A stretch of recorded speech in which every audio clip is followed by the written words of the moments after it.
যদি দেশের রাজনীতি রুগ্ন হয়, আপনি গ্যারান্টি দিয়ে বলতে পারেন যে দেশের রাজনীতি রুগ্ন, যে দেশের রাজনীতি অসুস্থ, সেই দেশের অর্থনীতি অসুস্থ, সেই দেশের শিক্ষা ব্যবস্থা অসুস্থ, সেই দেশের স্বাস্থ্য ব্যবস্থা অসুস্থ, সেই দেশের শিল্প ব্যবস্থা অসুস্থ, সেই দেশের বিচার ব্যবস্থা অসুস্থ, সেই দেশের কৃষি ব্যবস্থা অসুস্থ। এবং চারিদিকে তাকিয়ে দেখুন, বিগত স্বৈরাচারের সময় এই প্রত্যেকটি সেক্টরকে ধ্বংস করে দিয়ে গেছে।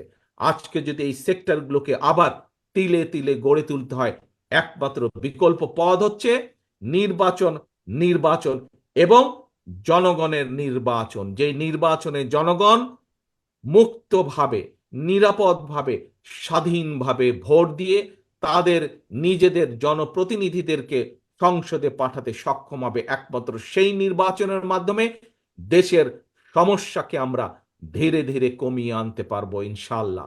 ঠিক যেভাবে আজকে আপনারা এখানে একত্রিত হয়েছেন চুয়াডাঙ্গা বিএনপিকে আবার শক্তিশালী রাজনৈতিক ভিত্তির উপরে গড়ে তোলার জন্য, সঠিক নেতৃত্ব বাছাইয়ের জন্য, ভবিষ্যৎ নেতৃত্ব বাছাইয়ের জন্য, ঠিক একইভাবে দেশেরও ভবিষ্যৎ নেতৃত্ব, দেশেরও ভবিষ্যৎকে গড়ে তুলতে হলে নির্বাচনের বাইরে আর কোনো বিকল্প পথ নেই।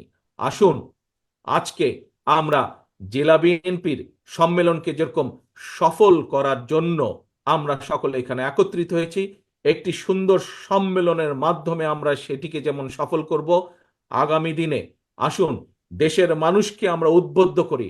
এখানে আপনারা যারা আজকে উপস্থিত হয়েছেন, কাউন্সিলররা উপস্থিত হয়েছেন, সর্বপর্যায়ের চুয়াডাঙ্গার সর্বপর্যায়ের নেতৃবৃন্দ, সহকর্মীবৃন্দ, তৃণমূলের নেতাকর্মীরা উপস্থিত হয়েছেন। এর বাইরেও চুয়াডাঙ্গাবাসীর বিভিন্ন এলাকা থেকে বহু সাধারণ মানুষ, ভাই বোনেরা উপস্থিত হয়েছেন। আসুন আমাদের সামনে লক্ষ্য এবং উদ্দেশ্য একটি, সেটি হচ্ছে এই দেশের মানুষের ভাগ্যের পরিবর্তন, সেটি হচ্ছে বাংলাদেশকে সামনের দিকে এগিয়ে নিয়ে যাওয়া। এবং এটিকে যদি করতে হয় অবশ্যই অবশ্যই আমাদের সকলকে ঐক্যবদ্ধভাবে এই কাজ করতে হবে। আমি এখন আমি এখন আমার এখানে উপস্থিত বিএনপির সকল ভাই বোনদেরকে, বিশেষ করে তৃণমূলের নেতাকর্মী, কেন্দ্রীয় নেতৃবৃন্দ থেকে তৃণমূলের নেতাকর্মী যারা উপস্থিত আছেন, আপনাদের উদ্দেশ্যে সংক্ষেপে একটি বক্তব্য তুলে ধরতে চাই বক্তব্য শেষ করার আগে। প্রিয় ভাই বোনেরা, আপনারা প্রায় বলে থাকেন একটি কথা, কি যে বাংলাদেশের সবচাইতে জনপ্রিয় দল বাংলাদেশ জাতীয়তাবাদী দল।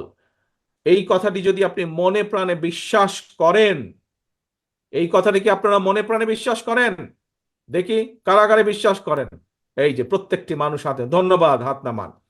এই কথাটি যদি সত্যিকার ভাবে বিশ্বাস করেন প্রিয় ভাই বোনেরা, তাহলে আপনাদের প্রত্যেককে কিন্তু আজ নিজেকে সেভাবে গড়ে তুলতে হবে।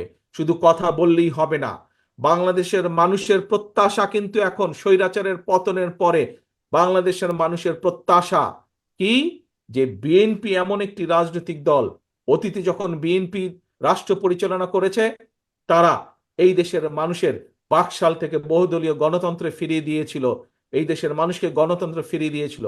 এই দেশের দুর্ভিক্ষ থেকে বিএনপি বাংলাদেশকে খাদ্য রফতানির দেশে পরিণত করেছিল। এই দেশে মাত্র কয়েকটি কল পাটের কারখানা ছিল, সেখান থেকে বিএনপি বাংলাদেশকে আজকে বিশ্বের অন্যতম গার্মেন্টস রফতানির দেশে পরিণত করেছে। এই দেশের মানুষ, আগে কোটি কোটি মানুষ বেকার হয়ে ঘুরে বেড়াতো, শুধু কৃষিকাজের বাইরে তেমন কোনো কর্ম ছিল না। আজ শহীদ জিয়ার নেতৃত্বে বাংলাদেশের প্রায় 1 কোটিরও বেশি মানুষ আজকে প্রবাসে থেকে বৈদেশিক মুদ্রা দেশে পাঠাচ্ছেন।